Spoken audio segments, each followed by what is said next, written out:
우리에게 주신 하나님의 말씀은 히브리서 5장 1절에서 14절 말씀입니다.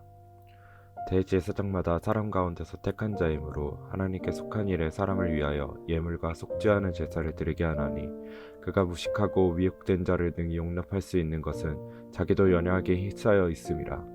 그러므로 백성을 위하여 속죄제를 드림과 같이 또한 자신을 위하여도 드리는 것이 마땅하니라. 이 종기는 아무도 스스로 취하지 못하고 오직 아론과 같이 하나님의 부르심을 받은 자라야 할 것이니라.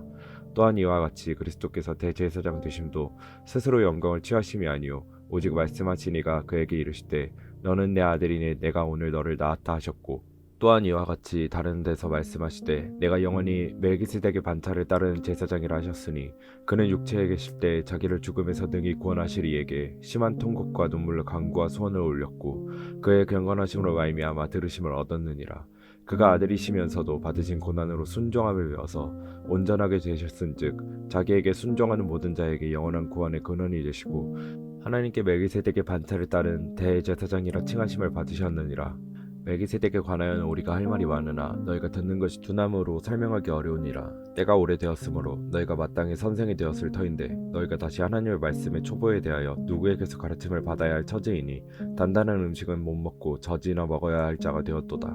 이는 젖을 먹는 자마다 어린아이니 의의 말씀을 경험하지 못한 자요 단단한 음식은 장성한 자의 것이니 그들은 지각을 사용함으로 연단을 받아 선악을 분별하는 자들이니라. 아멘. 오늘 말씀은 하나님께서 명하신 고난에 순종함으로 구원을 이루신 예수 그리스도에 대한 말씀과 신앙의 나이에 관한 말씀입니다. 먼저 1절부터 10절의 말씀에서는 대제사장 되신 예수님에 대해 나옵니다. 근데 예수님이시니 대제사장 되시기에 마땅하시지란 생각과 달리 이는 스스로 된 것이 아닌 하나님께서 부르심으로 세우셨다고 말씀하십니다. 대제사장의 일은 백성의 죄를 위해 제사를 드리는 것이었습니다. 속죄의 제사는 죄로 끊어진 하나님과 우리의 사이를 다시 이어주는 것이기에 영광스러운 직분이 아닐 수가 없었습니다.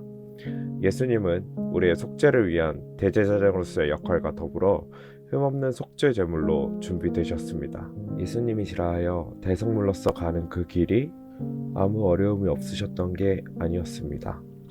겟세마네 동산에서의 기도와 오늘 7절 말씀을 통하여 예수님 또한 그것을 두고 하나님께 매달렸던 것을 알 수 있습니다. 하지만 예수님은 고난에 순종하시어 완전해지셨고 우리는 구원을 받게 되었습니다.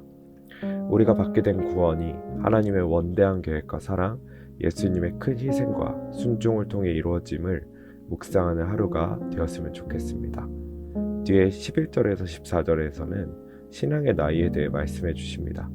신앙의 나이가 아기와 같을 때에는 대개 초점이 개인의 문제에 맞춰져 있는 것 같습니다.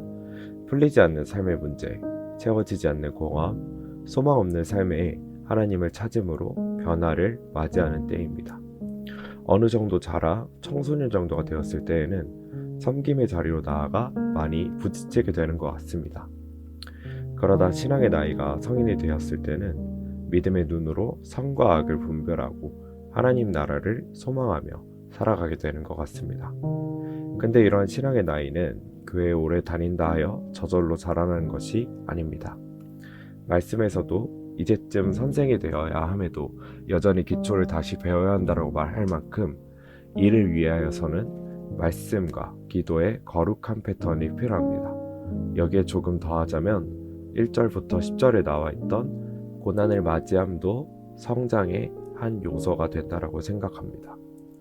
섬김의 자리를 통해 느꼈던 것은 영혼들을 위해 보이지 않는 부분에 참 많은 섬김이 있다는 것이었습니다. 그러면서 과거 많은 분들이 아무 말 없이 잠잠히 기도와 사랑으로 나를 수용해 줬구나 라는 것을 알게 되었습니다.